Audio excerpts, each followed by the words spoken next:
For many Americans, the image of the anti-war demonstrations of the Vietnam era is one of peaceful protests in response to the clear choices posed by the war. Yet in 1970, thousands of young people came to identify themselves as revolutionaries. They drew together at a time when the democratic vision of America had been shattered for them, when many young men were being drafted to fight in Vietnam. The groups these people formed for living together and doing political work were called collectives. This is the story of one collective. Their story is not the history of the entire anti-war movement, but a story of how this movement affected some of those who joined it.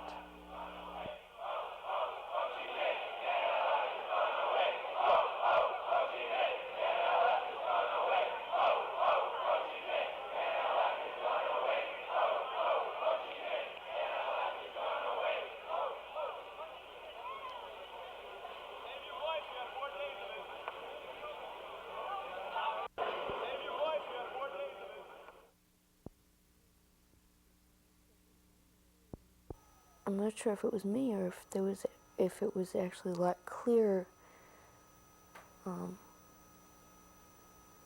that something wasn't right. Something was happening that wasn't right. That was sort of an awakening.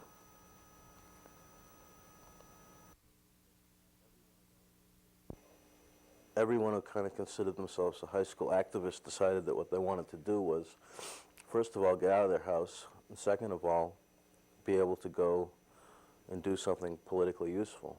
And they wanted to do it very quickly. At that period, I mean, it probably took more moral courage to be for the war, just in the sense that you would be more isolated from the general cultural currents of the college.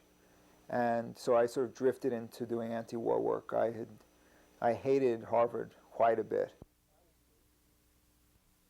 I was very confused. All I knew was I didn't want to go and fight. And, you know, of course, at that point in time, my parents, my father especially, were convinced that I was a coward. I had grave questions about myself. I thought maybe I was a coward. I mean, you know, for a number of months until meeting other people and realizing that fear is a perfectly reasonable response to the idea of having a bullet put through the middle of your head. I just didn't show up. I received a notice to show up at the draft board. It was like 6 o'clock in the morning or 6:30 in the morning, and I just ignored it.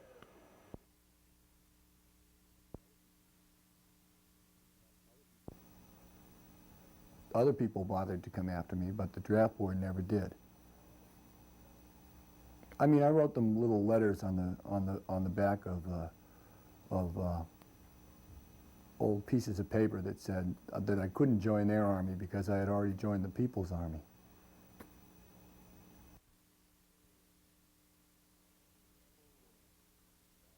Between 1964 and 1965, on the one hand, and 1968 on the other, the world seemed to change.